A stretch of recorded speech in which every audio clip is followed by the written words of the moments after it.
Good afternoon, everybody. So we'll start the foot and ankle session. So I'd like to invite Dr. Ahmed Al-Muhammad. He's a foot and ankle surgeon, and he's an arthroplasty surgeon working in an Arazi hospital and Dar Shifa hospital. So he will talk about the ankle osteoarthritis, how to approach. Please, Dr. Muhammad. My topic today is ankle arthritis, how to approach. This short bio, I did arthroplasty, foot and ankle trauma fellowship. Objective, to understand the pathology and treatment of ankle arthritis and learn to evaluate patient with osteoarthritis. Learn about the option in surgical reconstruction of ankle arthritis. I would like to start my presentation with the cases. The first case is 52 years old female nurse presented with ankle pain, medial, lateral, and anterior for 2 years, worsening with a flat foot deformity. Hypertension and BMI is 37. So ankle pain with worsening flat foot deformity. So this is the X-ray. You can see the ankle arthritis, subtalar and midfoot arthritis. CT to evaluate the arthritis, you notice the talar tilt and arthritic changes in the ankle and subtalar. We did examination under anesthesia. The talar tilt is correctable. So we start do the orthodesis, double orthodesis for subtalar and talonavicular. Then we examined deltoid, was incompetent, so we decide to do reconstruction. So this imaging intra-op, we're doing the construction of the deltoid ligament, and we achieve good alignment. Stage 2, after 3 months later, so after healing of fusion, now we have problem, which is the ankle arthritis. What the option we have here? We can do a fusion or ankle replacement. So we decide to do ankle replacement. This is the prophecy plan for the Affinity, and this X-ray after implantation,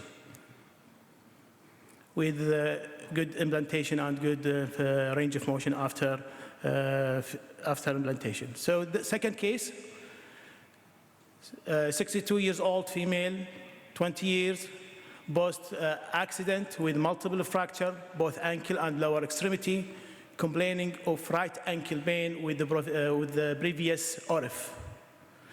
So this is the X-ray for right ankle. You can see the severe arthritic changes in the X-ray, and the CT also, you can see this severe arthritis.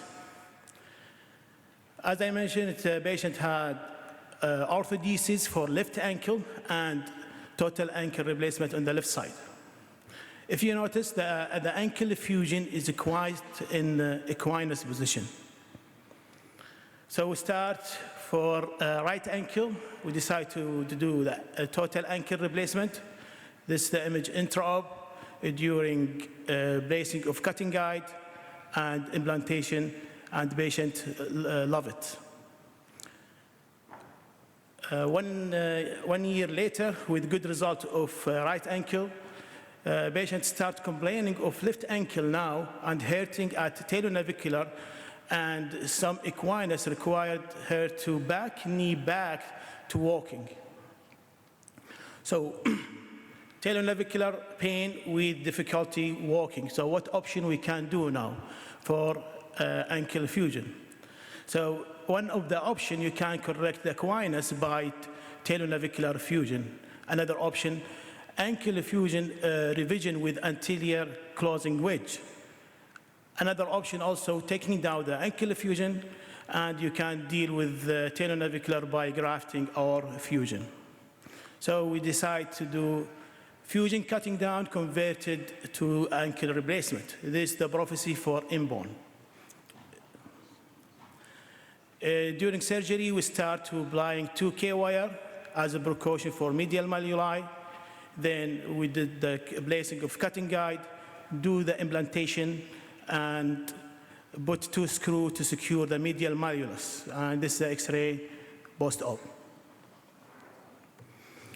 So ankle arthritis, it is usually post-traumatic in 80%, could be from the fracture or chronic instability. And we can classify it. Type 1 is isolated. Type 2 with intra-articular deformity. Type 3 with hindfoot deformity. Type 3 could be with subtalar calcaneocuboid or talonavicular arthritis. It's a quite challenging case because of a lot of things going around, including ligament instability, malalignment, arthritis to the adjacent joint, compromise of the soft tissue involved, and joint incongruency with subluxation with some limited range of motion. Almost usual start with non-operative treatment, including pain medication, injection, and brace. If it is failed, then we have this option for surgical treatment, including arthroscopic debridement, osteotomy, destruction, arthroplasty, bipolar, osteochondral allograft, orthodesis, could be arthroscopic or open, and arthroplasty. Okay, we start with the arthroscopic calectomy. It is very effective if there is minimum change with anterior impingement. This study shows 77 good to excellent result with the grade 1 osteoarthritis. Ankle destruction usually is done by Izorov, so you apply Izorov and do a destruction for 3 months. This, with the ligamentum taxis, allow to offloading of the cartilage that help the cartilage to generate. And this study show about 75 have been improved. Osteotomy, usually we recommend to do osteotomy if there is any deformity more than 10 degrees in any plan. So we can't do it extra-articular or intra-articular. The indication for realignment osteotomy, if patients have arthritis with malalignment, arthritis affecting one area, malalignment fracture or bone fracture. Technique, we can do it internal or external, we can do supramalleolar or calcaneus osteotomy. Okay, this is the intra-op image for open wedge osteotomy. This kind, you can start with applying the K-wire, one in the fibula, another one in the tibia. Do your osteotomy, do the correction, and apply the plate and bone graft. Now we'll talk about the bipolar osteochondral allograft. This technique usually indicated in end-stage osteoarthritis with minimal malalignment and no AVN with young patient. To do this technique, you need fresh allograft tissue, obtain intact ankle unit from single donor. You must be correct size and side. So if you want to do allograft for right side, you should the donor also on the right side.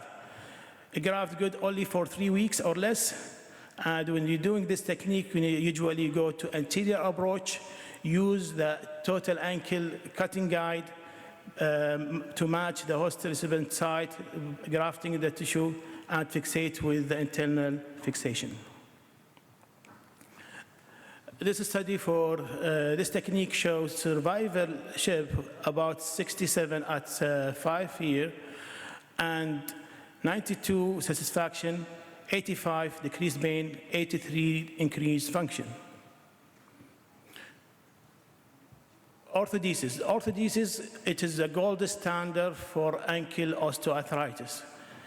And we can do it in different technique and different approach. We can do it arthroscopy, or you can do it open. And we can go anterior or transfibular. For fixation, you can use 3-screw, 2-screw X-fix, TTC nail blade, and sometimes use bone graft. This decision tree for orthodesis compare the arthroplasty. For success, good success rate for orthodesis, you need to first to have a good plan and joint surface preparation, solid fixation, respects and soft tissue. And the orthodesis position, usually in neutral flexion, 5-degree valgus, 5 to 10-degree external rotation.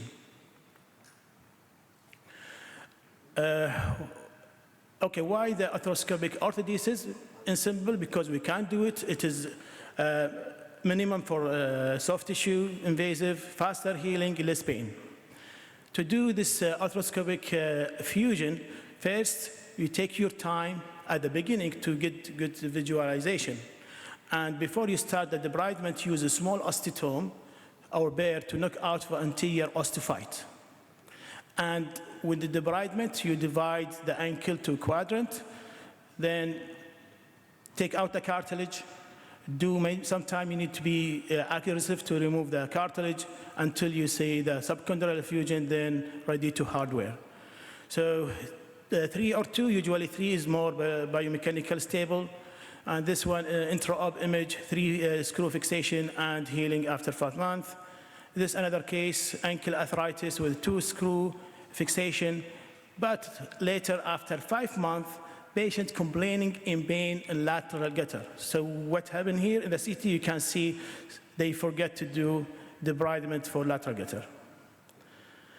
TCC nail, it is indicated in tibio-talar and subtalar arthritis, compromising fixation of the talus, avian, severe ankle and hind-foot deformity, and Charcot. Now we'll talk about the orthoplasty, total ankle replacement. Okay, so as I mentioned before, the gold standard, it is orthodesis. But why we mess with our gold standard? Because the multiple long-term studies show that 20 years after ankle fusion, about 91 to 95 have bad ankle or hind-foot arthritis.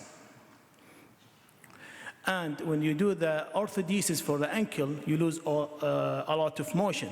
If you've used the ankle only, about 50% of the dorsiflexion will be lost and about 70% of plantar flexion. And why there's bad abrasion for the total ankle? Because the early design of the total ankle prosthesis in early of 70, there's a poor position of the implant and subsidence of the implant, gross failure with difficult revision option, and a lot of complication, including skin problem and malleolar fracture. And this is the picture for the old design. If you can notice, there's the tibia is all polyethylene tibial component and is fixed by cement, and the talar is by metallic. And the result was not good. So at 3 years after total ankle, about 38% only remain in situ. So why we didn't quick? Because we aiming to provide pain-free near normal gait.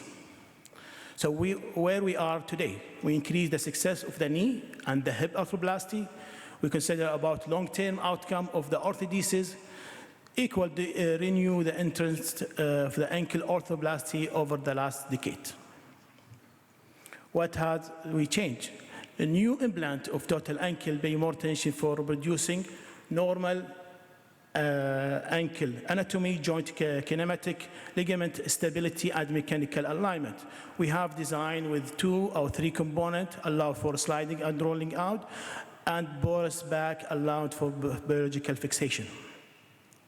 There is a lot of design nowadays. We have 2 or 3 components. Agility with syndesmosis screw, Salto with fixed or mobile weight bearing with hollow bear, and we have SCAD as fixed bearing 2 component device, and the STAR, this 3 component with bar for the tibial fixation. Affinity, it is a unique device, a unique prosthesis, because they have a patient-specific alignment guide. So what would mean the prophecy? So this is prophecy. You did CT for lower extremity, including knee and ankle, and you sent this CT for the company. The company and the engineering there, they make for you 3-dimensional guide and also 3 printed cutting guide and the alignment for the prosthesis. So in this picture, you can see the CT guided custom cutting jig. 1 minute. Okay? So what the cutting jet is to help you decrease the operating time, decrease the fluoro, precise cutting based on computer pre-op and templating. This is the software for the Affinity and with the Prophecy. And okay, you can see this the planning for surgery. You can see where where will be the mechanical alignment and where you will do the cutting, and in three dimension, including axial, sagittal, and coronal, and show you where you apply your cutting jig, and this after implantation. And this is the X-ray after total ankle replacement. The result for total ankle is good for the new device, 82 good to excellent with the new generation, and 72 for fusion. And survival rate is better than before. It's now 5 years, about 90%. The study for total ankle group better improving AO fast function and the range of motion than the ankle fusion. No significant difference in pain relief, gait analysis, or satisfaction were observed between two groups. In conclusion, optimal treatment for each case is different, depends on the multiple surgeon and the patient factor. For orthodesis, it's technique involving less invasive and soft tissue sparing approach as preferred. Give the option, try to postpone the end stage surgery for the ankle osteoarthritis as possible as. Thank you. Thank you, Dr. Ahmed, for a great summary for the ankle osteoarthritis. Now I'd like to invite Dr. Mish'al Hadhoud for next talk. He's an orthopedic consultant working in Adan Hospital. He's a trauma expert and a foot and ankle surgeon. He did his fellowship with Mark Leisberg in Halifax, one of the top 10 surgeons in North America. Please, Dr. Mish'al will talk about the deep dive in surgical outcome and treatment option for Charcot foot.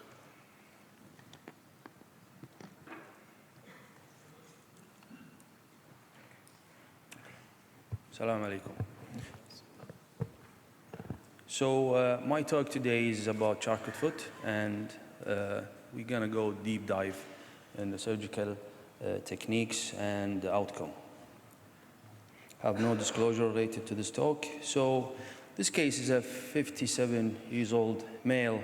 He came present to my clinic with this X-ray. He has uncontrolled diabetes, have a trivial fall, being treated by open reduction tail fixation, and his foot is neuropathic with HbA1c is 9. So we all wonder what we will do with these kind of cases. So I'll go through the slides and we'll tackle this case later on. So I'll go with some scary data regarding diabetes. So according to the International Diabetic Federation, in 2019, Kuwait is first among the GCC in prevalence of diabetes with 22% among this population between 20 and 80 years old. And according to the Atlas of Obesity Prevalence, Kuwait is about 38%, ranked 11 worldwide. Unfortunately, the expenditure that we spend for these kind of patients is the lowest among the GCC. So the lifetime risk in diabetes patient to develop a diabetic foot ulcer is about 34%. And more than 50% of these get infected, and 20% among these population get amputation down the road. So we have to take this data in consideration when we dealing with these kind of patients. Most of the Charcot foot being developed, or most of these patients developed a Charcot foot down their disease, like 30 to 50% of them. Now, the most common area of Charcot is midfoot. It's considered like 60% of these cases, and up to 75% are misdiagnosis, unfortunately. So the survival rate of these patients who got an amputation is about 60%. So within 5 years, 60% of diabetic patients who get amputation die. So this are the pathway from Charcot to amputation. So patient had diabetes, then get neuropathic, Charcot, foot deformity, and because of the foot deformity, they develop some ulcers, get infected, then they get amputation. So what is Charcot foot? If you see this X-ray, so I think we all know the definition of Charcot foot, but I can say that diabetic or Charcot is a soft disappearing of the bone. So if you see an X-ray without bone, you have to think about Charcot. This is the first diagnosis in our population. So what to do with these kind of patients? The aim of Charcot foot is to control swelling.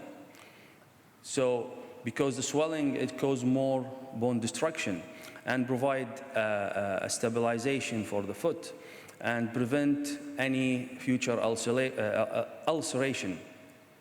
And don't forget about orthotics. So Eichenholz, he did a very nice classification for the process of Charcot. So all we know, 0 is nothing. You see a normal X-ray. And type 1, it's the inflammatory phase, and this is the most dangerous phase that everyone of the foot and ankle surgeon just afraid to touch these kind of patients. And stage 2 is a coalescence, and the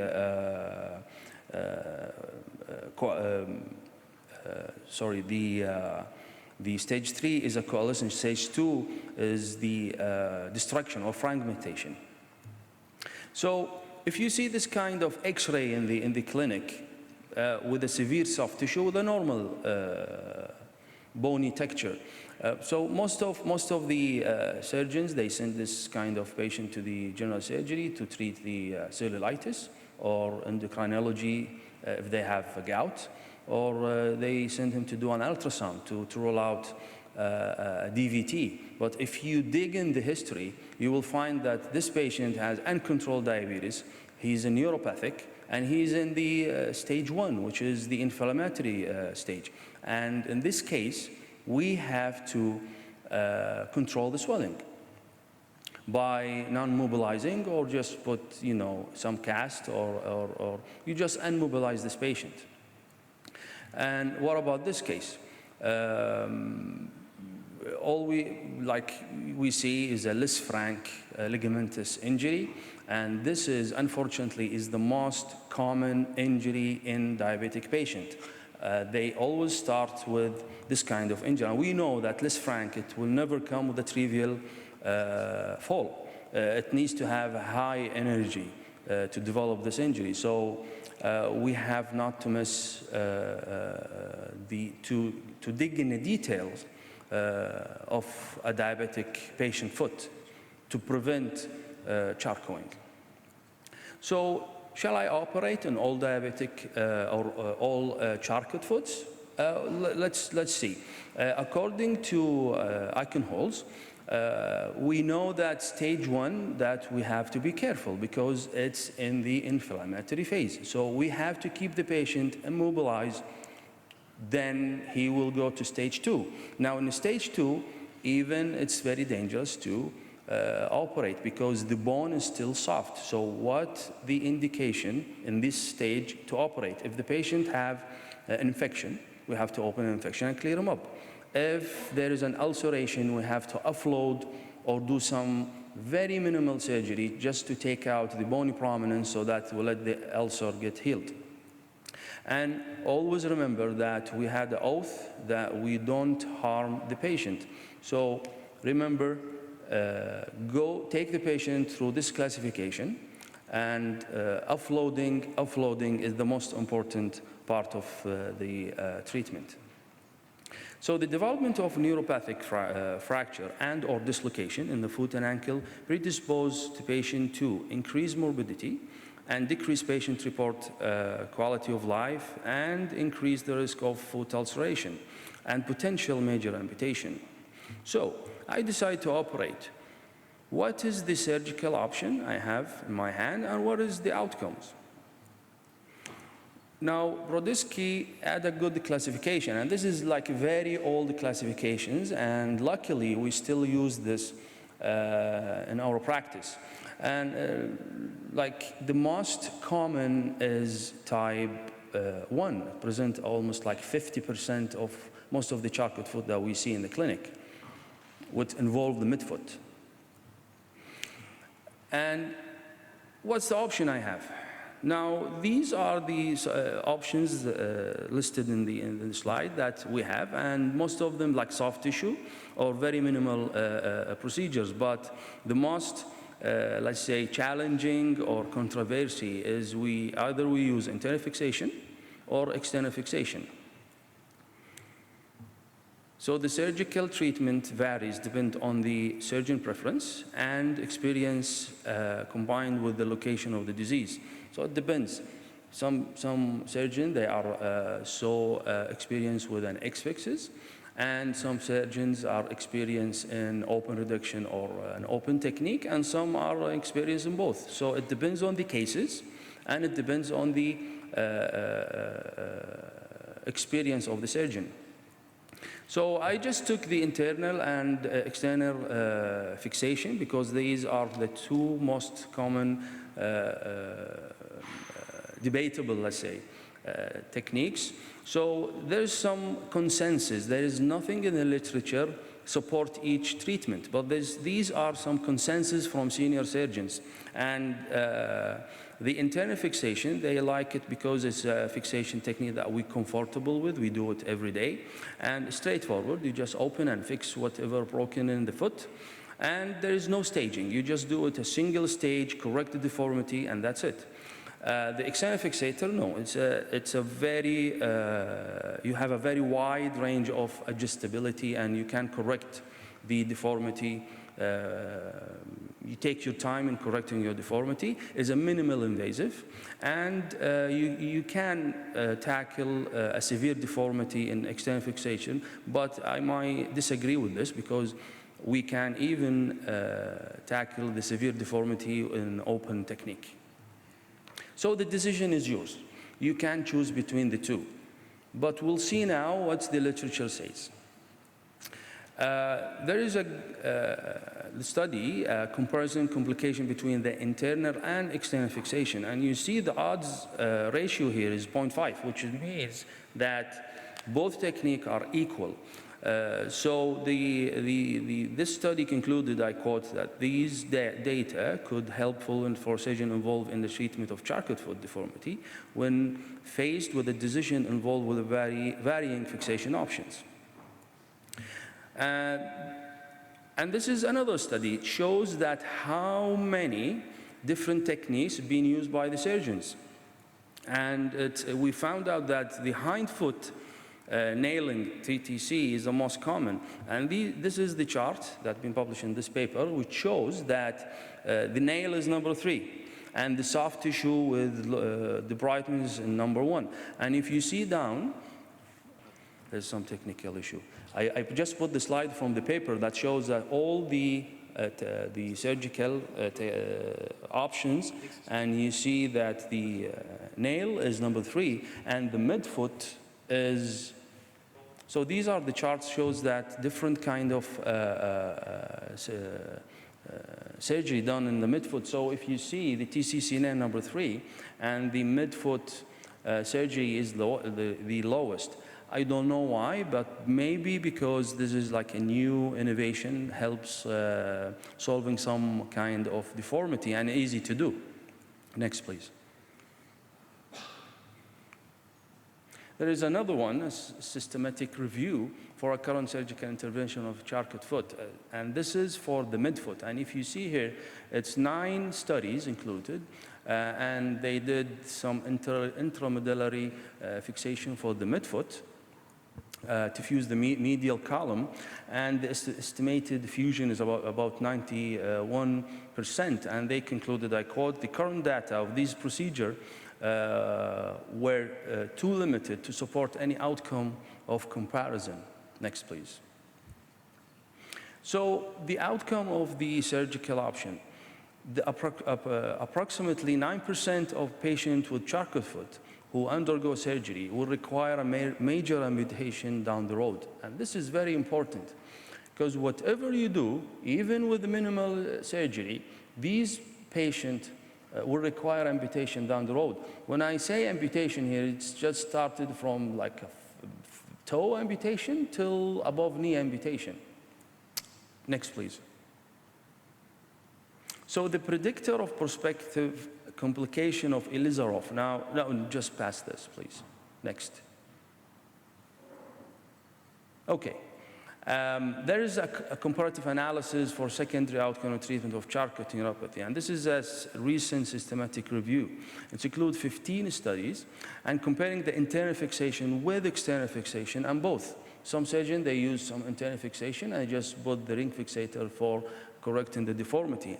And they recommend that orthopedic surgeon choose any optimal fixation based on the likeliest complication and clinical judgment. So it's always depend on the surgeon and the case. You don't say that I will do internal fixation for all my cases and external fixation for all my cases, because it depends on the deformity you have. It depends on the patient conditions. And all we know that these patients have high comorbidities.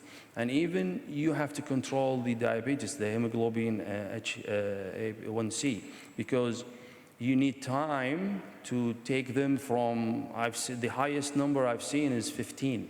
And we took almost like 1.5 years to get it to 7, just to operate on the patient. So you have to be patient and choose the technique that fit to the deformity that the patient have. Next, please. So we get back to the case. Luckily, this patient have no infection. So usually what I do in these kind of cases, I just go laboratory test, and I go inside, take all the hardware, and I send some soft tissue. And luckily, this patient have no infection. So what I did, next please. So I took the hardware out and wait. You have to wait for swelling subside. And this is one of the fundamental in treating a Charcot foot. Usually when they come with a failure of fixation, they get back to stage 1, which is the swelling. So you take all the hardware out, immobilize the patient till you see this kind of foot, which is Ringel sign is obvious, no swelling. Next, please. And then I decide to do a nail for this patient. Now, the nailing in Charcot foot, you do not aim for a bony healing. And whoever wants to see a bony healing in a Charcot foot, he just wants to touch the horn of a unicorn. You will never see a healing in Charcot foot. So what your aim is, a fibrous healing. So this patient, after 3 months, I allow a weight bearing, and he's so happy. He has no pain, no swelling, and he mobilized. And I always advise my patient too, if you have a swelling, immobilize yourself with a boot, then come to see me. And this is the most fundamental thing you have to teach your patient who has a Charcot foot. Next, please. This is another case. This is a young male. He's 32 years old. He has diabetes since childhood. And if you see his vessels is already calcified. And he has a midfoot destruction. So I asked him, what's your problem? He said, I cannot wear shoes. Because of what? Because of if you see the AP, the medial navicular is already pops out, okay? And in the lateral side, you see the The talar head, its nose diving down, is severely plantar flexed. So what's your aim in this case? You have to reconstruct to make the foot plantigrade, shoeable, that the patient can walk. So this is what I did. Next case, please. Medial side approach, I took to do a mid-foot osteotomy to take out the medial cuneiform because it's already popped out. You cannot make it inside again. And the second objective of my surgery is to elevate the midfoot so that I can make a plantigrade shoeable foot. Next, please. So I use the balls and beams, and if you see now in the plantar foot of this patient, the cuboid is already relocated. And he has a good plantar, plantigrade foot. And I support my, my beams with the medial plating. So what I did is just like a mid-foot fusion. Next case, please. Next slide. So in conclusion, even with a strict aseptic technique and years of experience in a Charcot arthropathy, complication can occur which can even lead to amputation. The early detection of Charcot foot is the most important factor and helps to reduce the morbidity and future complication. The surgical team needs to be aware of all available fixation methods and technique and highly consider their priorities and application based on each unique clinical case presentation. Surgical intervention should be done by foot and ankle specialized surgeon. Thank you. Next case. Thank you, Dr. Mishal, for discussing this debatable question. Any question for Dr. Mishal?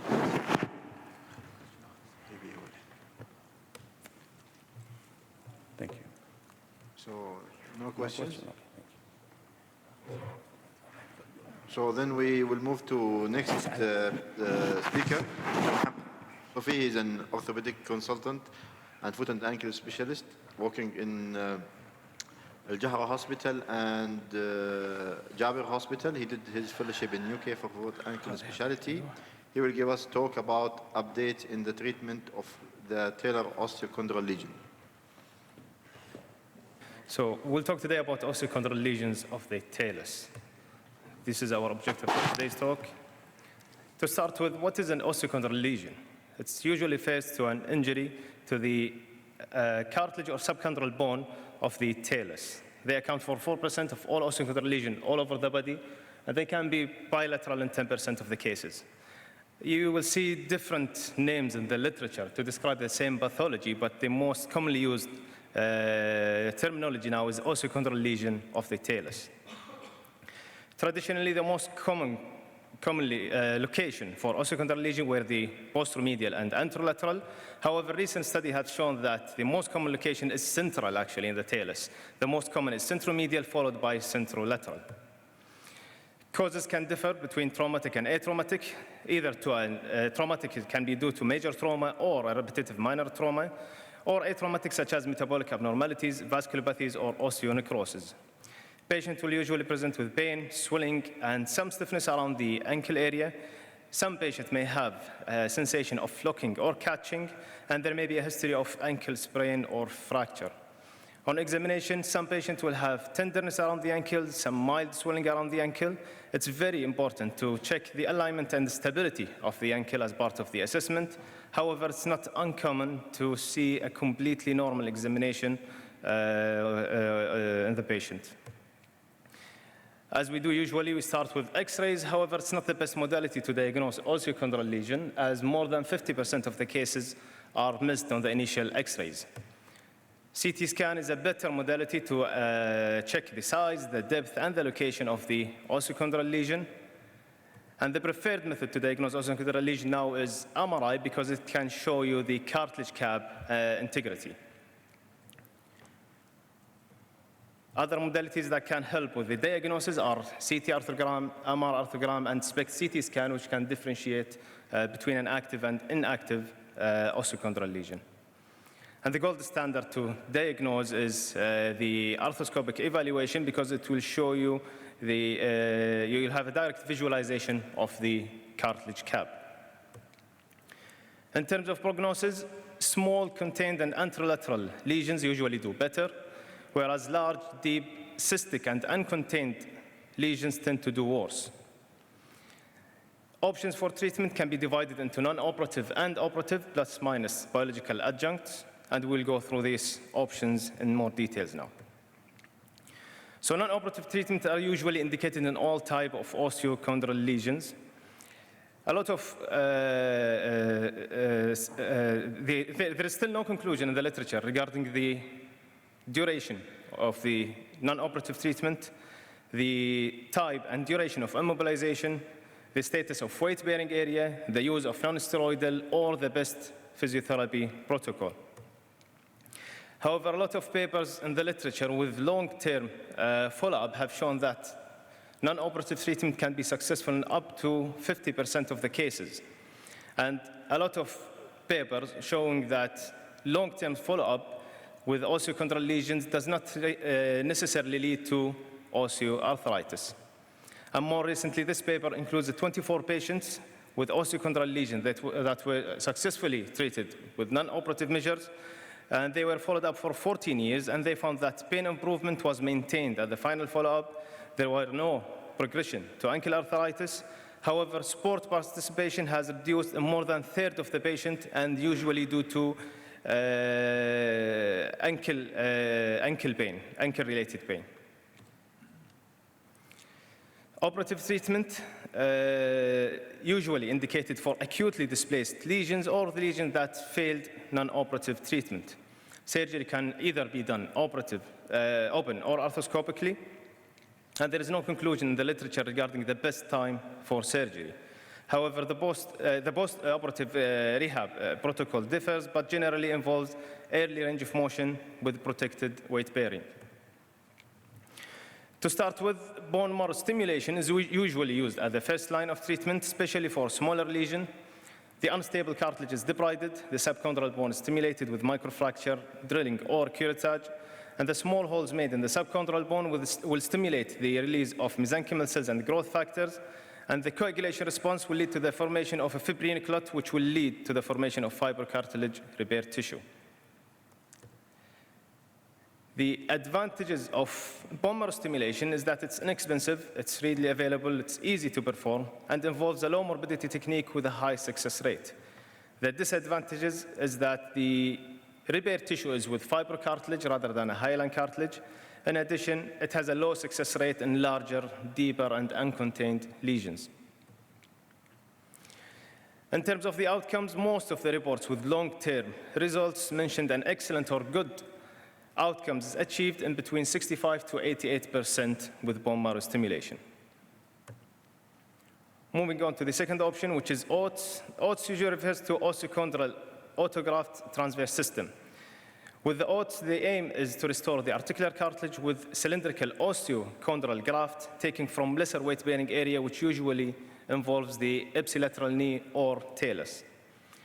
The lesion is prepared before introducing the graft, and when more than one cylinder is used, the technique is called mosaicoplasty. The advantage is that it can fill larger and cystic lesions, and it can be used for revision cases after failed bone marrow stimulation. The disadvantage, or the most common disadvantage, is the donor site morbidity. And in a systematic review involving 11 studies with more than 500 ankles, it was found that 87% of the patient has good or excellent results with 10% complication rate. The most common complication rate was donor site morbidity with 5%. And a more recent systematic review, including 23 studies, shows that there was a significant improvement of the AO FAST score and the visual analog score with 9% donor site morbidity. And in a paper, last paper was published in 2018, and they reviewed the outcomes of a primary and secondary OATS procedure, and they found no significant difference between both groups. So you can still go for bone marrow stimulation and use an OATS procedure as a revision with the same results as if you're going with the primary OATS procedure. Allograft can either be fresh or frozen. The advantages of allograft is that it can be used for larger lesions without the risk of donor site morbidity. The disadvantage is that the high cost and the availability. In addition, there is a small chance of disease transmission and immune response. And the second paper here is the paper with the longest follow-up for a patient with allografts, with a mean follow-up of 11 years. However, 6 grafts has survived with a high level of function, and 3 grafts have failed, which were converted to ankle fusion. Moving on to AC and MACI, it refers to autologous chondrocyte implantation and a membrane autologous chondrocyte implantation, which is the second generation. It is a 2-stage technique where chondral tissue is harvested in the first stage and cultured in the lab for 6 to 8 weeks. The second stage usually involves debridement of the lesion and preparation of the defect, covering the defect with a periosteal patch in the first generation, which is the AC, and injecting the chondrocyte directly into the defect underneath the cover. The second stage, the MACI, involves embedding the chondrocyte into the collagen or a hyaluronic scaffold, which is directly then used to cover the defect. The advantages here is that it can be used for larger lesion, and the cartilage produced here is a hyaline cartilage. The disadvantage is that it's a 2-stage procedure that may involve a donor site morbidity and may need a myelin osteotomy. The availability and cost is an issue as well. The first paper reviews the outcomes of the AC technique in 10 patients that were followed up for 10 years and showed significant improvement in functional outcome scores. And the MRI assessment at the final follow-up showed a well-modeled hyaline cartilage. And the same author has published his data on 46 ankle treated with the MACI technique, and they found significant improvement. They found a significant improvement in the functional outcome scores at 3 years follow-up, and there was 82% patient satisfaction rate.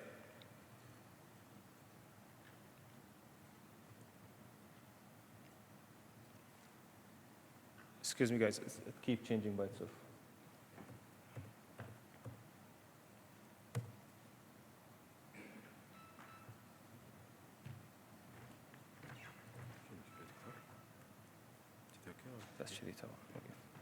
Sorry.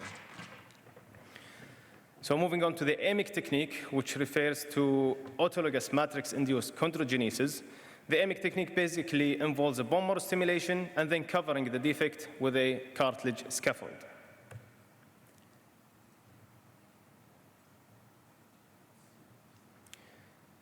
The advantage is that it's a single-stage procedure. It's used for larger lesions and does not cause any donor site morbidity. The disadvantage is that the availability, and sometimes it may need a malleolar osteotomy.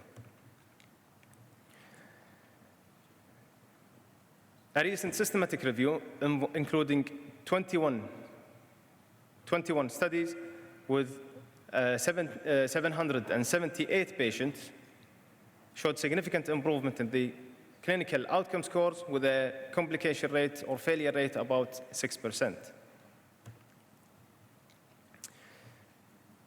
Particulated juvenile cartilage is a new technique utilizing pre-packed allograft. في شيء قاعد يبدل بروحه.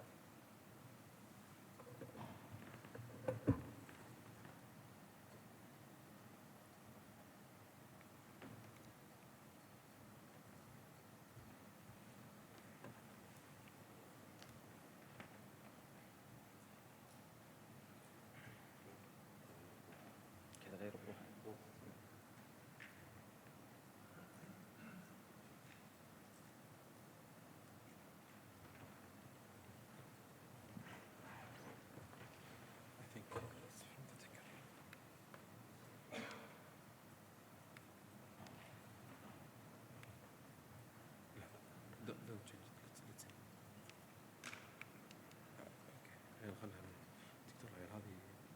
ما بيها لا ما يستخدم يجمع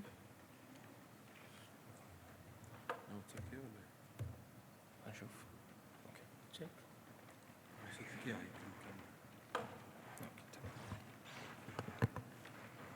Sorry again. So particulated juvenile cartilage is a new technique utilizing pre-packed allograft from donors younger than 13 years. The technique involves preparing the lesion, applying a fibrin glue at the base, filling the defect with the cartilage particles, and applying a fibrin glue on the top to seal the defect. The advantage is that this technique does not usually need any osteotomies. It can be done all arthroscopically.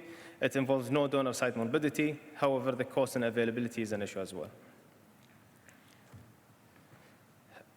Minced cartilage implantation is a new technique where the cartilage particle is harvested and processed by a special device mixed with a BRB and reinserted at the defect after preparation, and it can all be done arthroscopically. The advantage is that it is done as a single-stage procedure with no or little donor site morbidity, and the whole procedure, as we said, is done arthroscopically without the need for any osteotomies. The disadvantage is that it needs special equipment. In addition, the harvested cartilage may not completely fill the defect, as most of the cartilage is harvested from the lesion itself or from the defect itself. And as we said, harvesting the cartilage from defect may increase the size of the defect. Moving on to metal implants, the most commonly used metal implant is the hemicap, which is mostly used for medial talar lesions. There are conflicting results in the literature regarding the hemicap. Some paper shows improved in the functional outcome scores and the pain scores. Other paper shows no improvement in the functional outcome scores. And some paper shows improvement in the outcome scores with a very high reoperation rate that can reach up for more than 40%. And it was mostly for metal removal. The AB sealer now is a new custom-made metal implant that is obtained by creating a 3D model of the talus using CT and MRI. The technique uses special custom-made guides to prepare both the malleolar osteotomy and the chondral defect, and then the custom-made implant is inserted to match the exact anatomy of the patient. This technique is well known for osteochondral lesion of the knee, with multiple studies showing good results. However, it recently has been used for osteochondral lesion of the talus, and its benefit is yet to be studied. And I found this case report of a 33-year-old male patient who had an AB sealer implant with successful results at 5 years post-op. Op reduction internal fixation, this is reserved mostly for acutely displaced osteochondral lesions. A lot of paper shows good results with fixation, and the fixation can be done with screws, pin, or fibrin glue, depending on the size of the fragment. There is some evidence that biological adjunct can improve the clinical outcomes after surgical treatment of osteochondral lesion.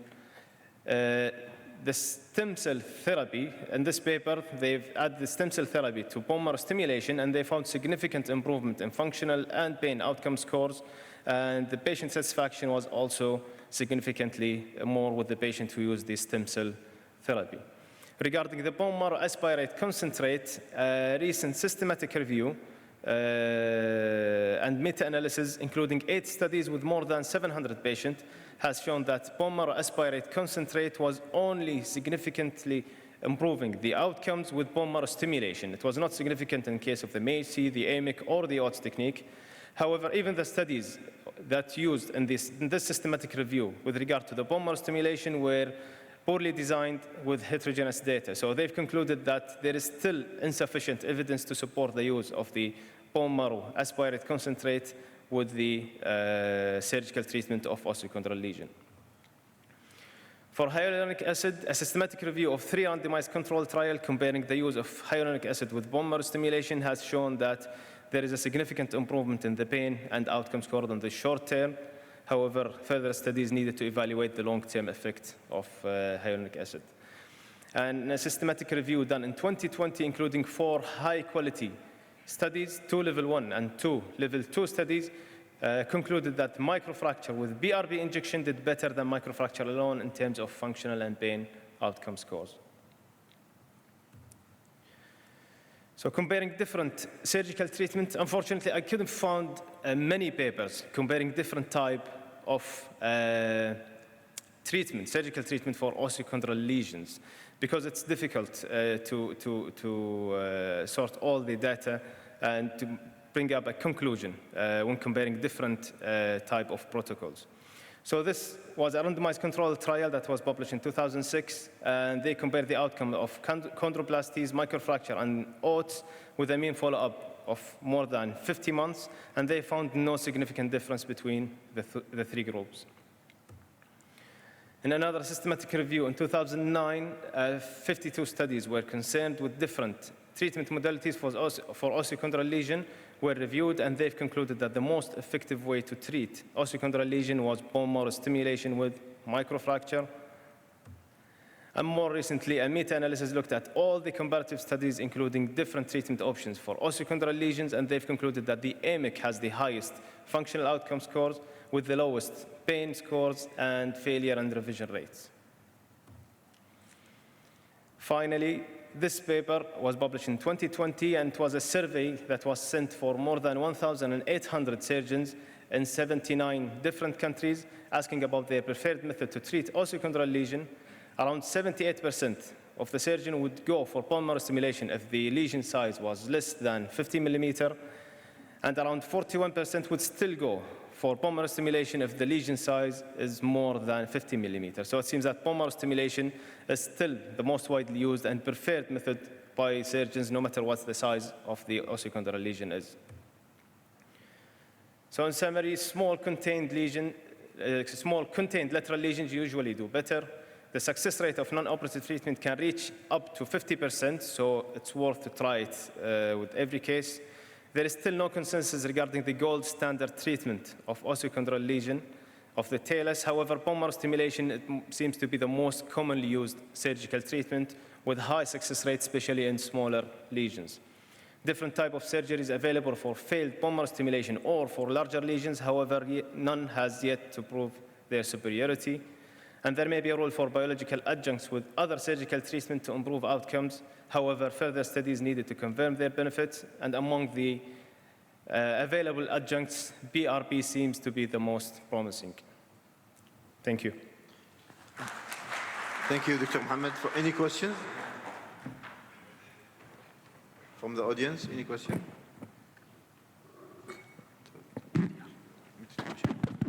Mohammed, I have a question. Thank you for this presentation. You overview almost all the treatment for an OCD.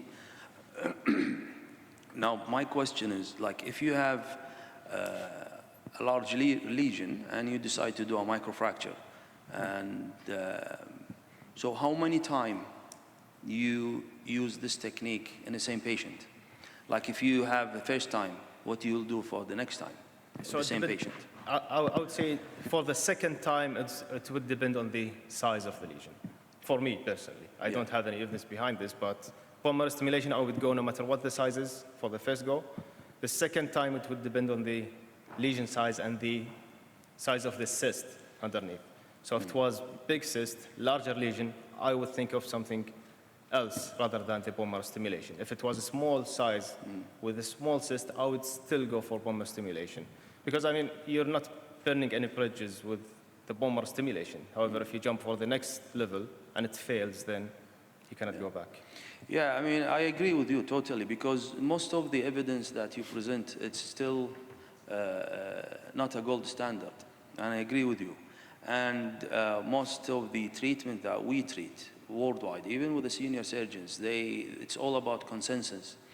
And I advise for the treatment of OCD, you don't go for the literature, because you're gonna find a lot of RCTs that's so weak and they want to prove something. Either it's just like because of the company or just like the intention of the surgeon. So in OCD, you go for the meeting consensus. The American Academy, they have one. The EFAS, they have one. And most of them like the same surgeons. And especially with the AMIC, AC, and MACI, the most, let's say, senior surgeon who's doing a lot of research, John Kennedy in New York, and himself says that all we are doing is digging for the needle in the huge, ashes, because we still don't know how these treatments are working. And regarding the hyaluronic acid and the PRP, all these RCTs are like they don't have the intention to treat, so I cannot depend on RCT without the intention to treat. And the number two, the data are conflicting. So not just you go and see an RCT, you say this for granted are good. I agree with you. They have a lot of, let's say, critique of this article. And thank you for the presentation. Okay, thank you, Dr. Mohammed. Next speaker, I'd like to invite Professor Sharma from UK. He's a specialist in bone infection and reconstruction to talk about the role of circular frame in foot and ankle in diabetic patient. Please. I hope everybody's okay. It's, after lunch is always, these afternoon sessions are always very challenging. So first of all, thank you so much for Michelle for introducing the subject so well and going through in full detail and explaining a lot of stuff which make actually my life particularly easy. And if you look at the Charcot disease as such, there are principally the number of things which go on, and there are a number of theories around it. And ultimately, the issue is basically that there is a problem in terms of the joints are not working, there's a microfracture that causes all kinds of deformities, and that is the principal problem. We get all the primary problems, and that leads to the secondary issues. And classification you can go on, and I think it's not the hallmark that what you do. The classification just helps us guide our treatment. And one of the things is that about the classifications is that if we can, the idea I see classifications as there's more in the sense to understand that where I can catch the disease, which is easier for us. So if I can catch the disease in the acute phase before fragmentation and in stage 0, that's the ideal, because at that point, if you can have early diagnosis, then the prevention of the secondary problems is much easier. And it's, I can tell you from experience, and Michelle and other people all will know, that it is the secondary problem which you avoid, because that's a disaster. Because if you can avoid secondary issues, then that's the best thing from the patient's perspective. So I'm going to talk about is that how circular frame is helpful in dealing with some of the Charcot disease. And it is not a panacea, it is not the only thing, and it's rightly pointed out that this is not the only thing. We need to look at the patients and come out with a combination of things which will help. So I'm going to talk to you about a bit of the problems which is associated with it, all the mistakes I have made, and how X-Fix is helpful in a day-to-day practice in a certain situations. And that doesn't mean it is the only thing, but there are in certain situations it's much easier and better. And what you can do, we can do the minimal invasive techniques, which is quite helpful in certain patients. So if you look at the problems are principally these. And what happens is that leads to the primary issue, which leads to the secondary issue in terms of either through surgery and they don't work, or because of the pressure, these problems happen. The biggest issue we need to avoid is the ulceration, because the ulceration definitely increases the number of amputations and the bad outcomes. So we need to be sure that whatever we do, we A, prevent the deformity, and B, if they develop a deformity, prevent the ulceration and infection. The quality of the bone is not ideal. Not only is osteopenic quite significantly, so the healing power is not very good. And the other issue is that it is the infection, and infection makes things doubly or triply complicated for already a very complicated problem. And as rightly pointed out in previous lectures, that it is not just the diabetes, it's just all the end organ disease with these patients. They might be renal failure, they might be renal dialysis, all kind of things may be happening with these patients. They might be blind actually. So a lot of things can happen, and we need to keep those things in mind. Aim of the treatment, you all know, so I'm not going to spend too much time on it. We need to have a stable plantigrade foot which can wear shoes, hopefully normal or normalish, or off-the-shelf shoes with no infection. This is the aim of the treatment, basically on which patient can walk without any problems. That's the aim, or minimal problems. So stage 0, if you can diagnose, It's not very common. You need to have a diabetic service where you can regularly scanning and seeing these patients, and sometimes the GPs and the peripheries and from the communities needs to be diagnosed. So we have a fully fledged diabetic service. So sometimes we are not struggling with it, but sometimes we can diagnose early patients. And this is a patient is a social worker, and all she had is a pain in the midfoot and wasn't settling. She had an MRI scan which suggested that it's a Charcot disease and there's a possible infection. Now, sometimes it's very difficult to diagnose these things, so it's challenging, but she was getting better antibiotics, so we thought probably it's infection. We weren't sure. So all I did was put a static frame on her. We just held the midfoot for about 4 months or so. And the biggest advantage of that is that with the frame, she can fully weight bear. And when they fully weight bear, it's much easier for them because compliance with you can easily treat it with a total contact cast for the prolonged period. And the total contact cast, the new evidence is coming out that weight bearing doesn't actually cause as much harm as we think. So we can have a total contact cast, but most of the surgeons don't believe in weight bearing, and therefore the problem comes with the compliance, that you can't put a patient with a multitude of problems for a prolonged period of non-weight bearing, and that causes the issue.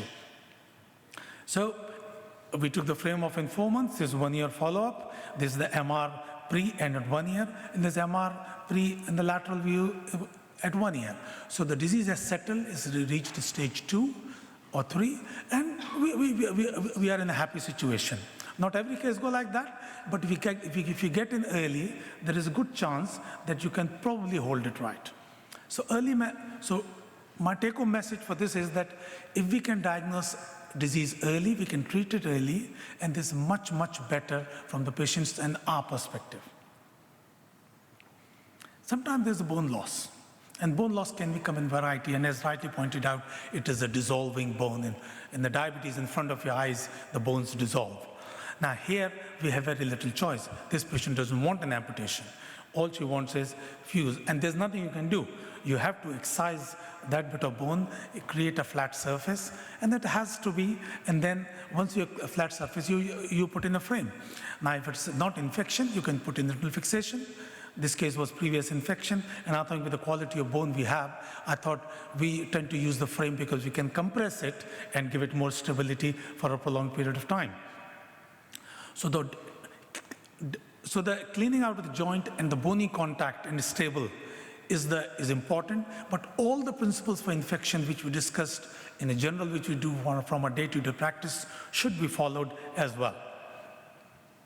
When it becomes a little bit late, then becomes a challenge because there's ulceration and then infection comes in. So, sorry. And if the infection is there, then probably sometimes you can't use a smaller incision, you have to go slightly more, but joint preparation you still have to do, and with the minimal incision possibly you should do that. So this is a case in acute phase, had a fragmentation phase, and it has acute collapse. So all I did was just put in a frame, distracted it, and realigned it, and left it, and it healed in time. It took us about 6 months to heal this up, and he's walking fine. Now, will the problem get worse? Probably we will. We have to keep an eye on him, but for time being, it seems to be working fine. Sometimes you have to do a 2-stage procedure because single stage sometimes can be difficult. And so this is a patient where we planned a 2-stage procedure. He had a Charcot osteomyelitis, and actually this one is a non-diabetic Charcot actually. So we do that because patients don't like the frame. So if you can avoid frame in certain situations, it's useful. So his ankle wasn't a problem. Ankle fusion was done just to correct the deformity so recurrence of the problem doesn't happen. What happened, the foot wasn't a major issue, and the Charcot reached ankle, unfortunately. And here what we did was we planned the the frame in a way that we'll put wires away from the nail. So here, if you see, the wires are well away from the path of the nail. So when we do the frame, the nail as a stage 2, That will decrease the frame time, but will also, the internal and external implant don't touch, so the risk of infection decreases. And same thing, we plan it in a way, in an AP plane. So whatever is the length of the nail, we put the first wire or pin a little bit away from that. So the aim of the treatment is that internal and external implant do not touch, so the risk of infection is much less. And sometimes if you think the distance is too much, there's instability, you can put in a dummy ring in middle that will increase the stability of your construct. So the message here is that if you're planning that frame should come off early, then you should have to plan the surgery in stage 1. So you need to be clear of your implants, where they don't touch each other, so that your stage 2 is much easier for you to do. And this will reduce the risk of infections and complications. Sometimes we don't have a choice, we have to do 2-stage. So this is a lady who had stage 3 or 4 actually of Charcot, and this is the good side. This is the good side of the problem, and this is the bad side of the problem of a leg. So this is the ankle. We had to do 2-stage. In a stage 1, we gradually distracted, corrected. Stage 2, we did the fusion. And then this is the final picture with the fusion. It took us a long time, quite a difficult one, but a number of surgeries, but these things happen. This is the pre and post pictures.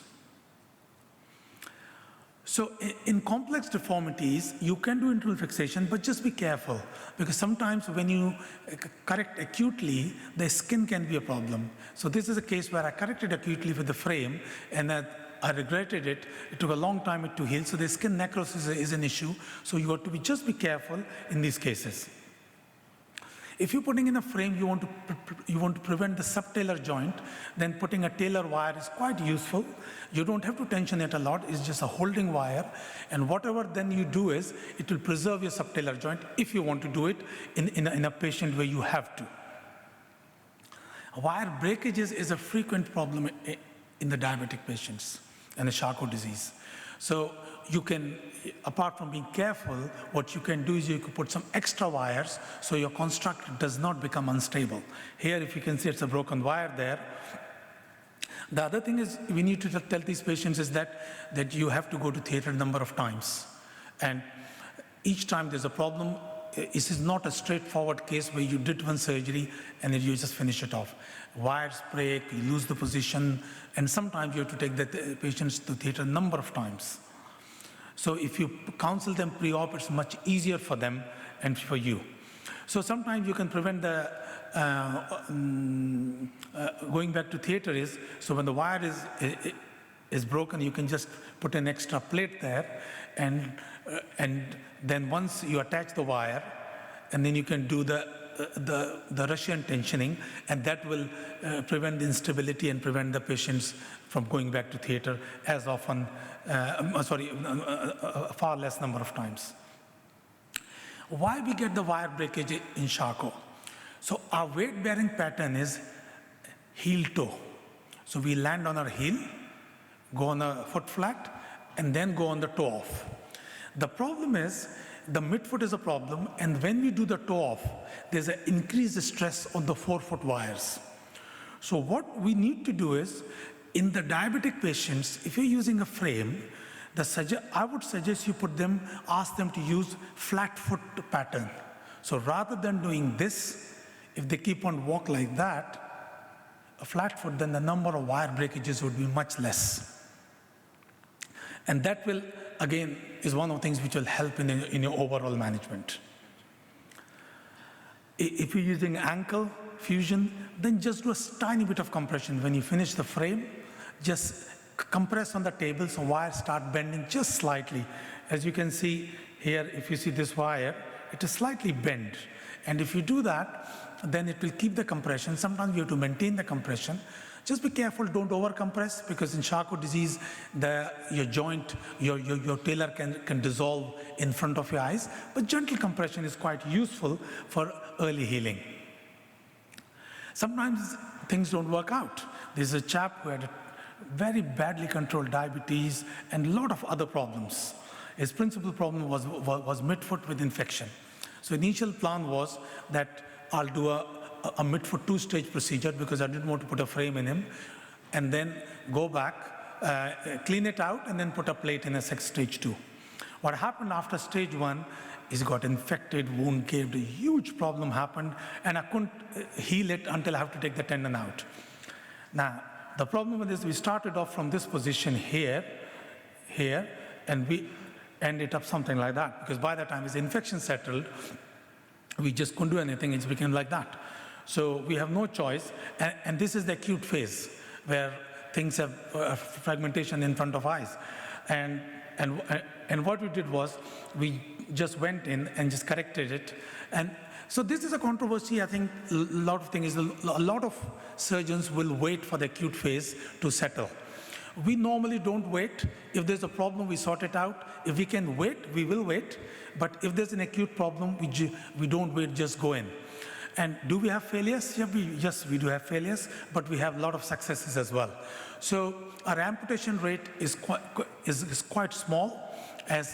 So I think in a certain situations, in certain patients, operating in acute phase is not as bad idea, and you can get reasonably good results in those. Here, so in acute phase, we finished, it healed up, yeah, and you're right, I think it wasn't a bony union, it was part bony, part fibrous union, but the shape was maintained, which was fine. But he had a calcaneal fracture 2 weeks after the frame removal, because one of these calcaneal wires becomes a problem, and it becomes a huge problem. And this is the extension of the Charcot disease to the hindfoot now. Finally, it took a time, it settled, and we gave a bit of time, healed, it was healing up, and we had to go in and clean it out. But then by this time, patient said, listen, I had enough, just do an amputation. He went through an amputation. His diabetes was never well controlled, and I think so that is one of the reasons that control of the disease is also an issue. But sometimes, despite your best intentions, things do fail. Despite your primary success, the secondary problems do happen. So I would suggest my take-home message is, be careful with all scenarios. Failure, despite being success, is common and is not unknown, and be prepared your patient for that. This has been already mentioned, and I think this study shows that internal and external fixation are much the same. There's a very little difference in terms of the outcome from that systematic review. The only thing I would say is that X-Fix is generally used for difficult cases, infected cases, so that's the only difference, but apart from the result seems to be similar. So to summarize, I would say, which is nothing new, I'm telling you guys that it is a very difficult problem. It is an expanding problem, like was pointed out. It is going to get worse, it's going to hit us all, and we need to be prepared for it. Team approach is quite useful and works very well. And I think that discussion within the team and with the patient and the family about what your plan is, what your aim of the treatment is, and what are the potential problems we will face, including complications, is quite critical, so that when the things go wrong, patients are not upset, and if they are a part of the treatment, then they will accept complications much easier. X-Fix, as I said in the beginning, is not the panacea, but it is quite good in infections and complex deformities, because certainly in my hands it works better. And partly it's because my experience with internal fixation is not as good as you guys, so it works better for me. Thank you so much. Thank you, Dr. Sharma. I do have one question for you. So if patient, like in the casualty, presented with like ankle fracture, like old patient with ankle fracture and hemoglobin A1C uncontrolled, bad skin condition. Let's say, first of all, do you do, like, before any decision, do you do hemoglobin A1C for those patients? And if it is uncontrolled with displaced, let's say, bimalleolar Looper C ankle fracture, what will be the option of treatment with your practice? So what we need to look at it is that, so assuming there are no other comorbidities, so my consultation with the patient would be that I will try to fix it with minimal fixation. I mean, first question, do you do hemoglobin A1C for all such patients, like diabetic, Yes, normally yes. before surgery? Well, generally because we have about weeks gap because there are so many patients waiting. If I have a surgery, if patients comes in tonight, I have an option tomorrow morning, then even without 1AC, I will do it. So does it make difference in your treatment? The only difference it will make is that in these patients, I think it's a good practice to have it because what that will do is, then I will do a minimal fixation and support it with external until period of 3, 4, 5 months, and I will not do an extensive open fixation with these. So you mean you'll try to do minimal invasive with external fixator? A minimal invasive internal external combined, I can put 2 screws medially if I can and hold it with a circular frame until 4 or 5 months until things settle down. So I will support it with minimal internal, probably a fibula nail or something to keep the fibula straight and length, 2 percutaneous screws in the medial if possible, and put in an X-fix to hold it.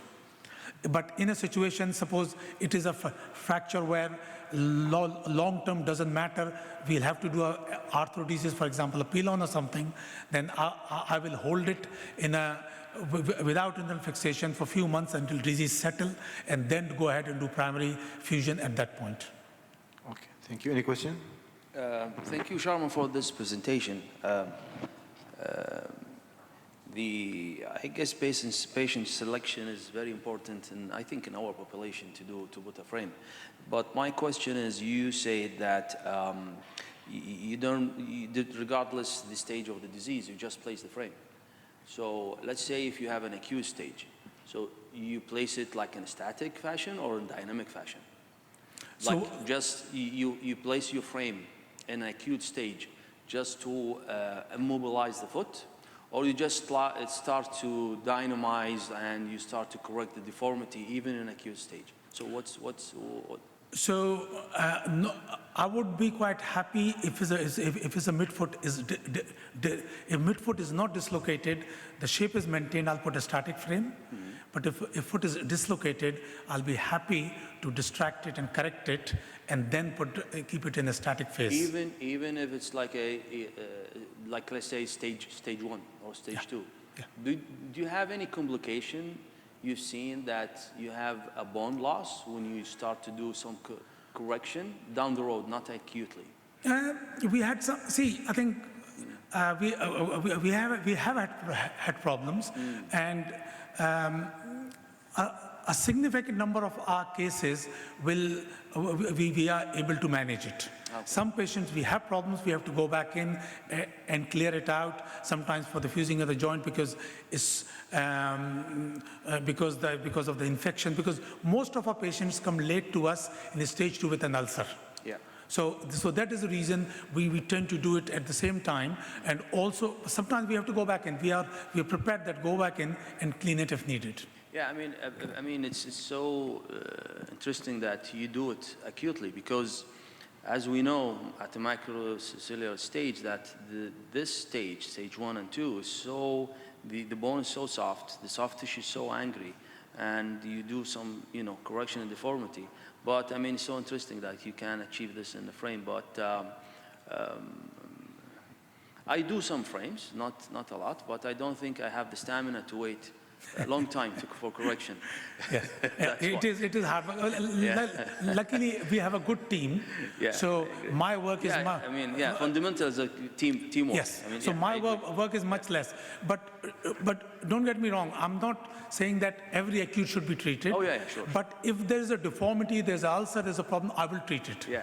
But if I can maintain with other ways, then I will maintain it with other ways without surgery. So I think I'm not suggesting that all acute should be treated with a frame. That's the wrong thing to say. Sure. But it's a combination of things to get what is right for the patient. I agree. That's what I'm saying. Thank you very much. Thank you. Thank you, Professor Sharma. Now we'll go to the next speaker, Dr. Samir Abdel Salam from Razi Hospital, orthopedic consultant, foot and ankle surgeon. We'll talk about the hind foot nail indication, technique, and complications.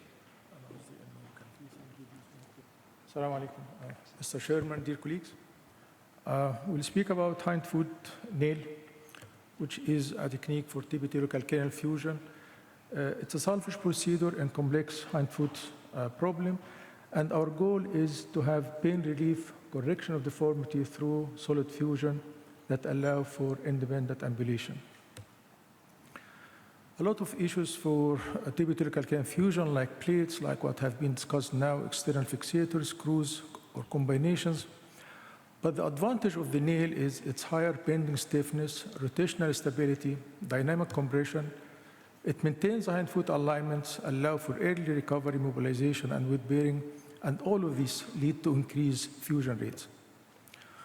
The indications are combined subtalar ankle arthritis, talar avascular necrosis, certain cases of trauma, Charcot joints, failed ankle arthrodesis or full total ankle replacement with subtalar affection, and in severe deformities like cavovarus feet.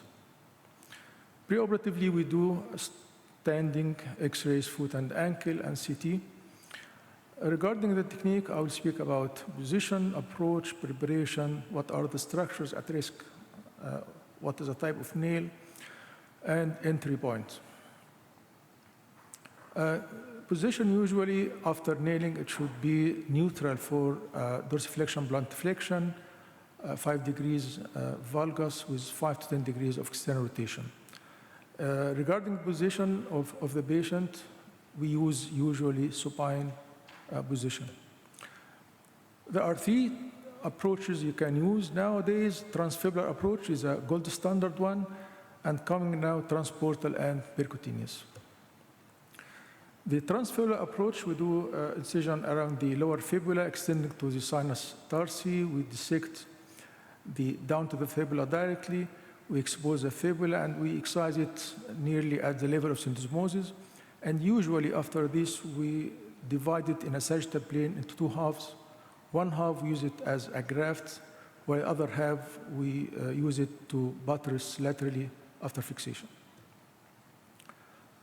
Lumeri et al. In a systemic review for 5 series, about 65 patients, regarding the transportal approach.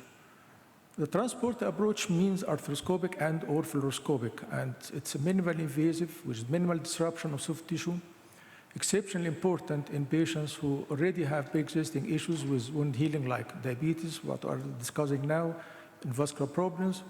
And they found it has a comparable rates of full ankle fusion and time fusion, but it's technically demanding. 2 papers came in 2023 regarding the percutaneous technique. The first one, an extremely elderly patient, it compared the result of open reduction and tear fixation versus hindfoot nail percutaneously. The mean age for the open reduction tear fixation was about 81 years, while in hindfoot nail was 88 years. They found the nail provides a better complication profile compared to the traditional open reduction tear fixation with improved functional outcome. But the patient-reported outcome measures were inferior. The other paper came to treat geriatric ankle and distal tibial fractures with a gain of age of about 80 years. And the fine fusion is not required for good outcome in these low-demand elderly patients. And even if we don't have radiographic healing, fibrous union along with stability afforded by the nail is sufficient to produce satisfactory results. What are the structures at risk? The most common is the lateral plantar arterial nerve, then the medial plantar arterial nerve, baxillary nerve, and even FHL, FDL at some risk. Basically, 2 types of nails are used, either straight nail or curved nail. And the rationale for the curved nail is that if you put a straight nail through the tibia, it will come down the scalces in the medial third of the scalces, which is close to the subtaculum tali. And in order to have a good purchase, we have to go like 12 degrees in a valgus way to have a good bone. So if we try to put a straight nail, like here, for example, it will come again close to the neurovascular down. So in order to put the nail in the proper entry point to be central in the tibia, then you have to do like various degrees in the hind foot. This was the rationale for the theory of valgus nail. So the conclusion of them, the valgus or curved nail, it enhances the nail fit within the calcaneus. It prevents varus malalignment of the hind foot, avoid the lateral plantar nerve, and sometimes tibial stress reaction, especially in the region of isthmus. And they found that FHL distance from the straight nail is statistically less than the curved nail. But Ziali et al. On 2023, they made a review of anatomical studies, of 5 anatomical studies. And in these 5 anatomical studies, there was 40 specimens. They compare actually the difference between anatomically guided entry point and radiologically guided entry point. And at the same time, they see the difference between straight nail and curved nail regarding the entry point and the neurovascular cells. These are the 3 anatomically planned entry point, and these are the 2 radiographic how to detect the entry point. And their conclusion was there was less risk of injury in the anatomical guided entry point compared to the fluoroscopic guided, and no statistically significant difference was found between the 2 groups of straight and valgus curved nail regarding the hind foot malalignment or neurovascular structures. And the conclusion was it should be located in the lateral half of the hind foot plantar aspect. So my way, I usually use both of them. So I use the anatomical, make a line from the second toe to the center of the heel, and fluoroscopically, I put the guide wire in the center of the tibial shaft, and 1 centimeter lateral to the point of decussation, I made my incision. We present some cases. First one was a male patient, 21 years, with avascular necrosis of the talus, with almost resorbed talus and osteoarthritis of ankle and subtalar. Here, we took the fibula at like 4 struts. We took a longer part of the fibula, we make 4 struts, 2 anterior, 2 posterior, and put the nail around. And this is a X-ray after nailing, and this is after full fusion of the ankle and subtalar. Second one was a female patient, 66, with a Charcot ankle, and we did fusion, tibial calcaneal fusion here, and it fused. Third one was a male, 61, avascular necrosis of the talus.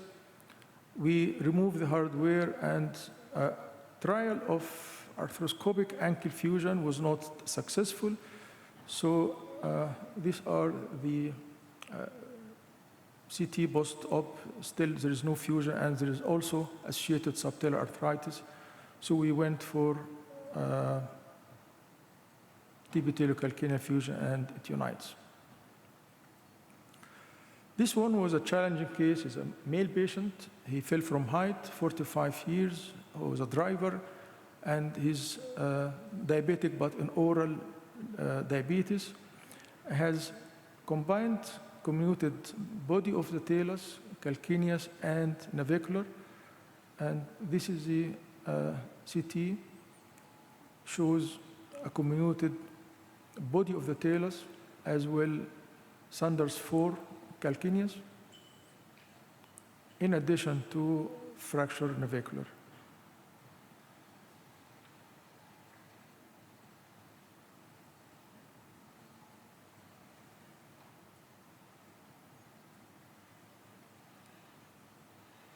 So the plan, I went primary for tibial calcaneal fusion with percutaneous fixation for the navicular bone. This X-ray, 4 months post-op, is walking full with baric, pain-free. He went back to his work. Last case is a 72 years male patient. He came to casualty. He's insulin-dependent diabetes with renal transplant. He came to casualty with this X-ray, which is reported as normal, apart from healed old Les Franck injury, which was treated conservatively. So after a month, he came to casualty walking again with this X-ray. So I went percutaneously to fix it with a nail. Everything went fine, but at 4 months, he twisted his leg and he got this periprosthetic fracture, and there was a lot of discussion. Shall we go for conservative with plates, antegrade nail revision, or revision with a retrograde nail? So I decided to go with a retrograde nail with distal femoral nail. Now he's almost 5 weeks, small wounds, everything healed. I hope it will go in a good way. So the complications average up to 25%. Non-union could be due to biological causes, due to poor bone stick or low vascularity, or mechanical causes due to poor purchase of the screws or a lack of compression as a joint.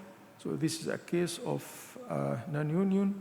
Superficial infection usually improve with antibiotics, but deep infection usually did a lot of debridement. Maybe you can shift to a circular frame, but this guy went for amputation. And amputation is about 12% recorded, particularly in patients with diabetes, revision surgeries, preoperative ulceration, and an advanced age. Stress fracture, we had this lady was a Charcot ankle operated by a nail, ankle fused, but she got stress fracture at the tip of the nail, and it was treated with revision with, again, distal femoral nail, and both fracture and ankle fused. Screw maldirection, apart even if you use a guide wire, the target device, sometimes it doesn't work. So you can have some very low instance of screw misdirection. You can have heart failure with infection, and I think this could be a good option again for circular frame, and neurovascular affection, like 3% of the total as a complication of hind foot. So how can we assess the result? A lot of 49 scoring system were found, but I think if we say success or failure, this could be a good conclusion for the result. By success, we mean if we have a maintenance of a functional limb or ability to ambulate in a shoes or a brace, regarding of radiographic finding, this will be success. While failure is a painful, unstable, non-union or loss of limb from major amputation.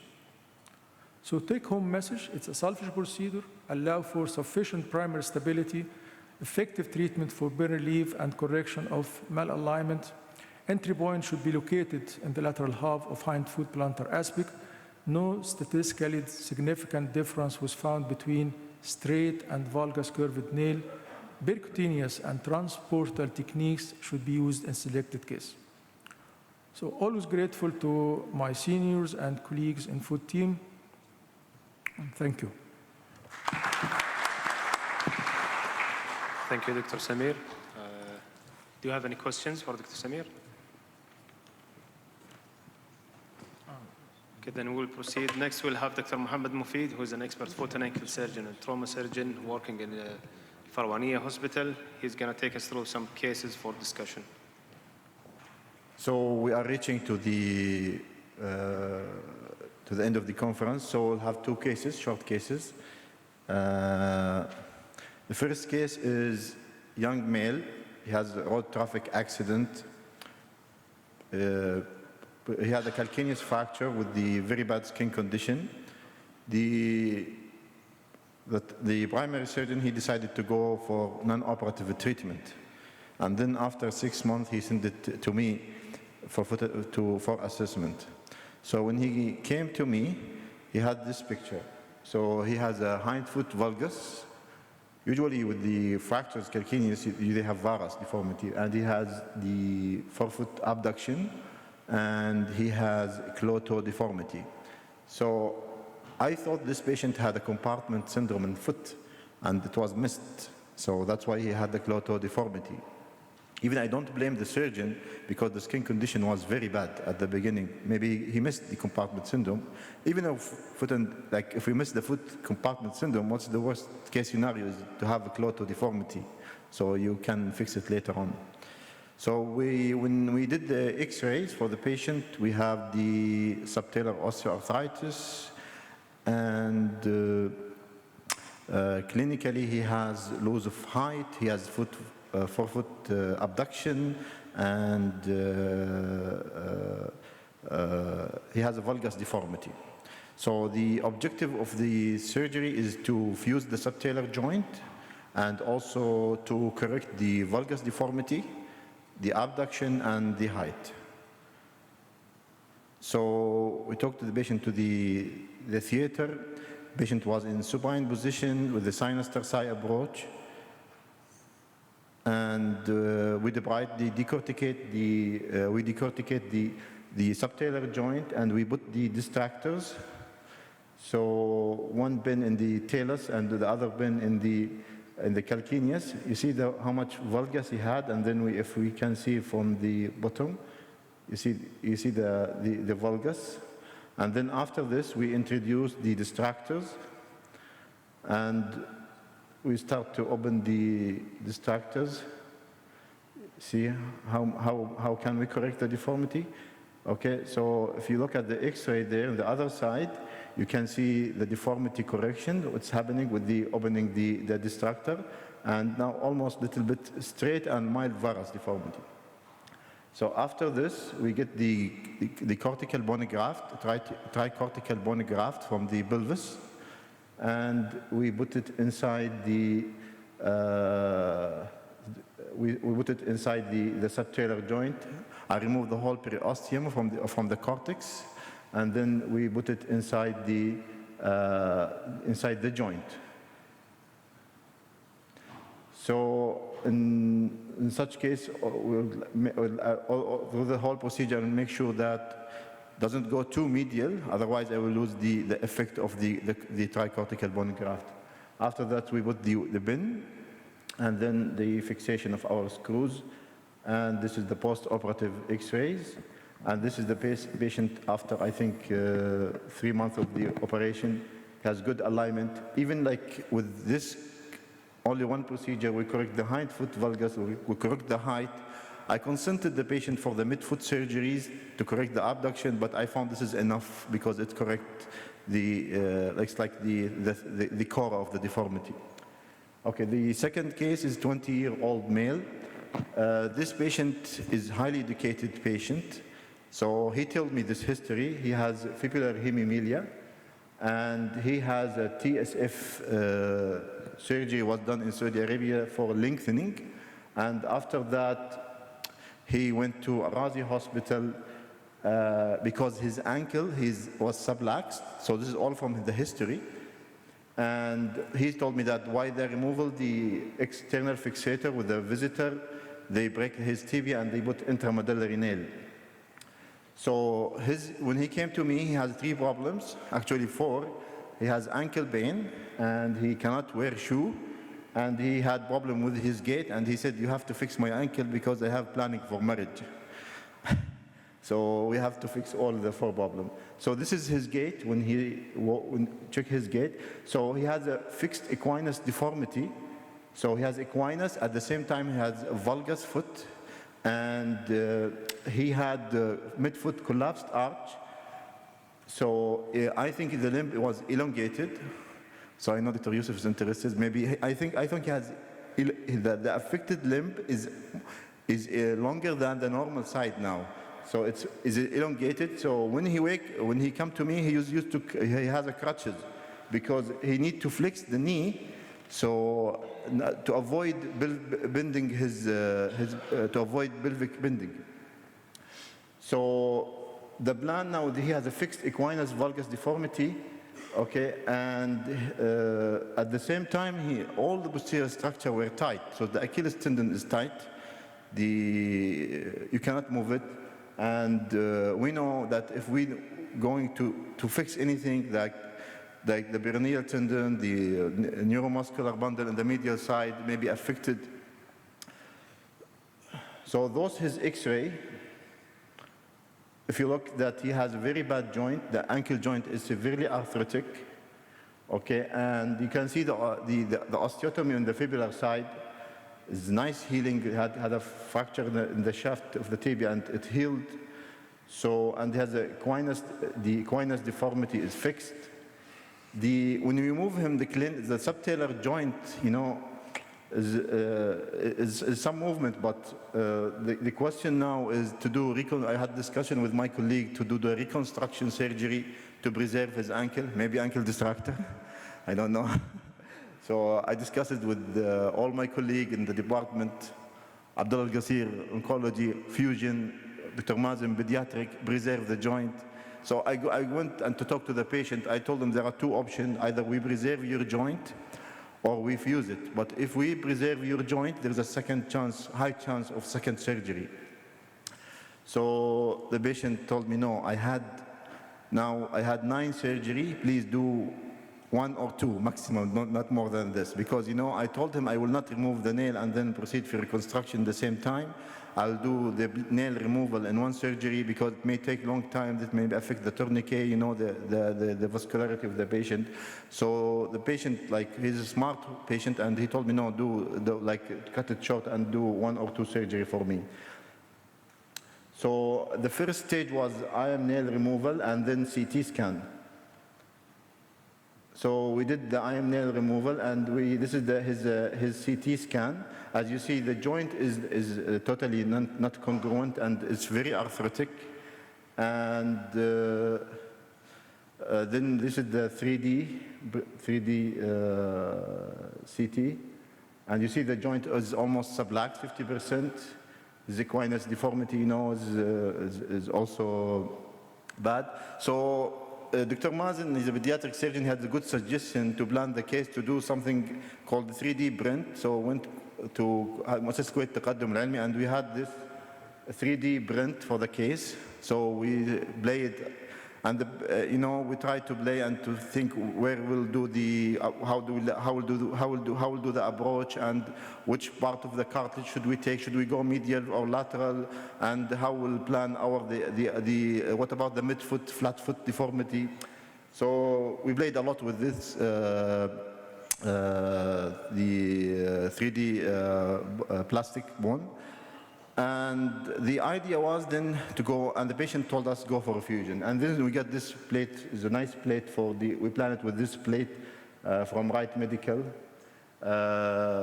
for anterior. So I put all problems to solve. So the patient has ankle arthritis, which need a fusion, had equinus, need to correct this equinus, Achilles tight, need lengthening, peroneal tight, need lengthening, posteromedial need to be protected if we do acute correction, and midfoot maybe we can do cotton osteotomy.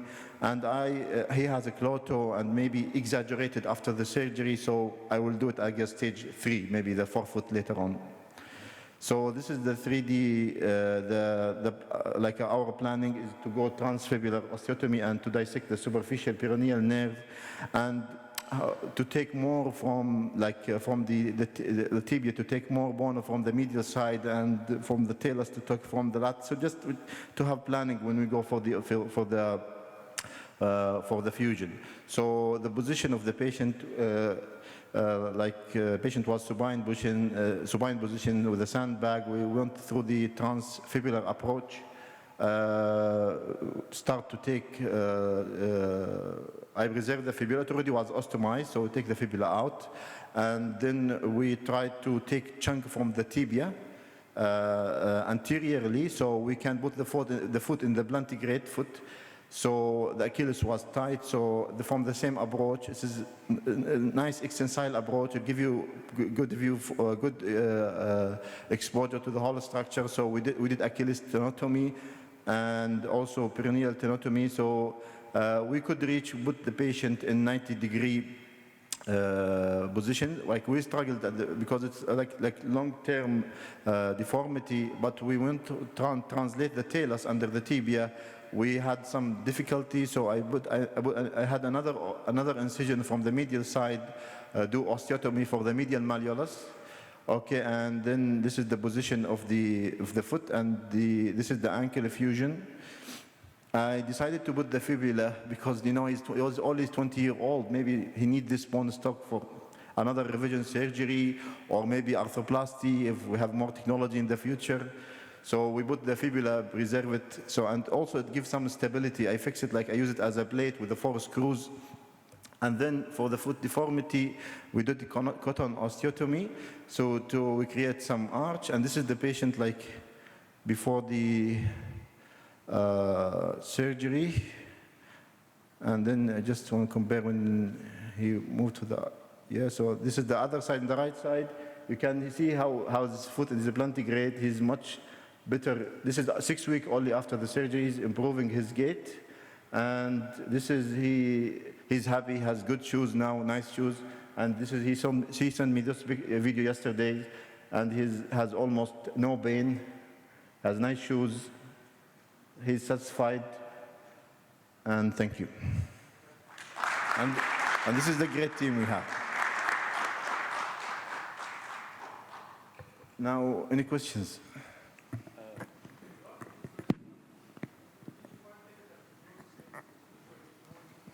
No, sorry.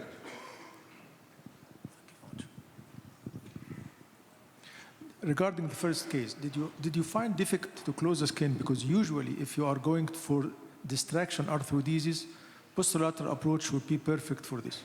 I had no problem with the closure of the skin. No, I don't know. It was easy.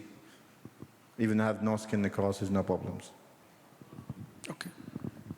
Any other questions? Mohammed, thank you for this nice cases presentation. Regarding the first case, you said he has, how old is he?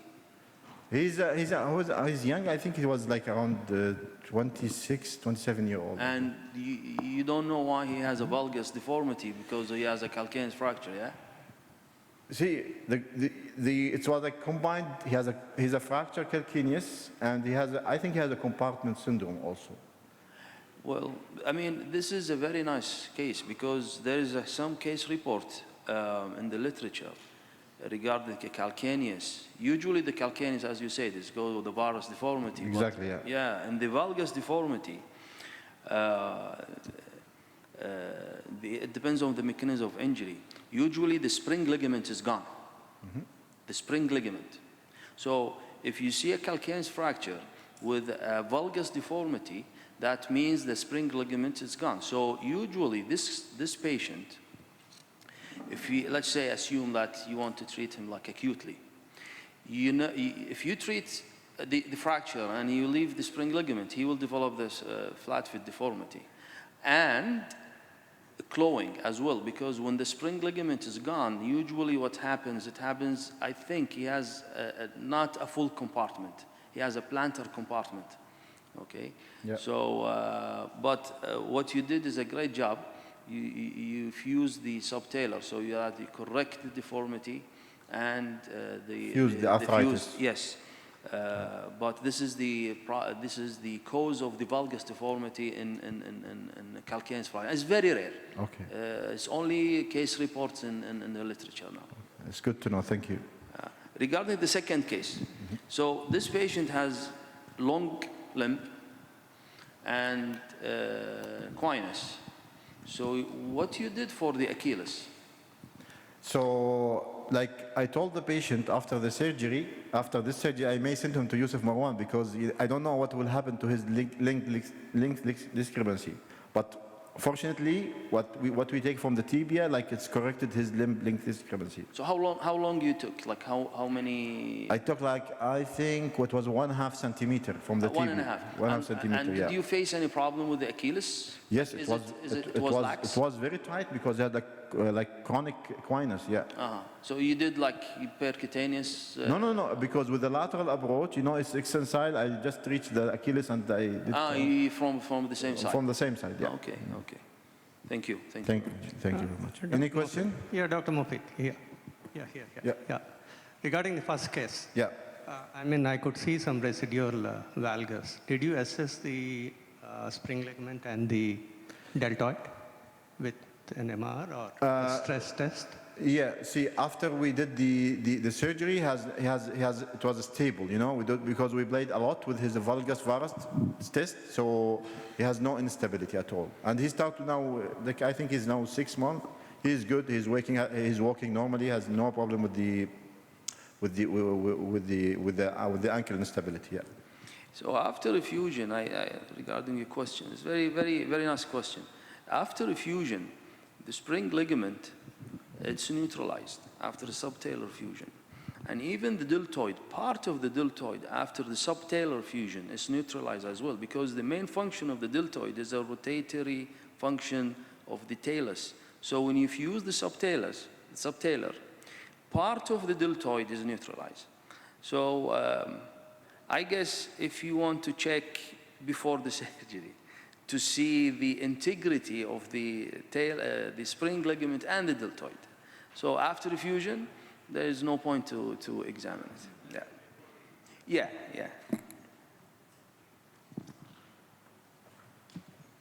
So I think this is conclude our foot and ankle session. Now for closing, Dr. Waid, he's the head of the conference.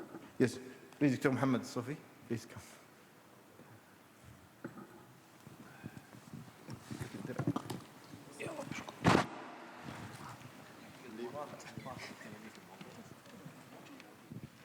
So, Dr. Mohammed Safi, thank you for a great talk. صوره زين صوره.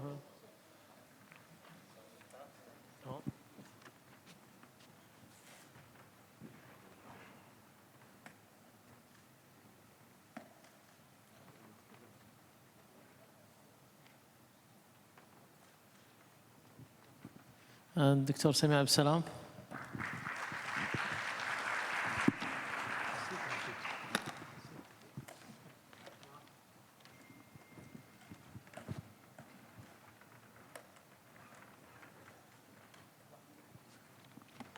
And last but not least, Dr. Mohammed Mufid.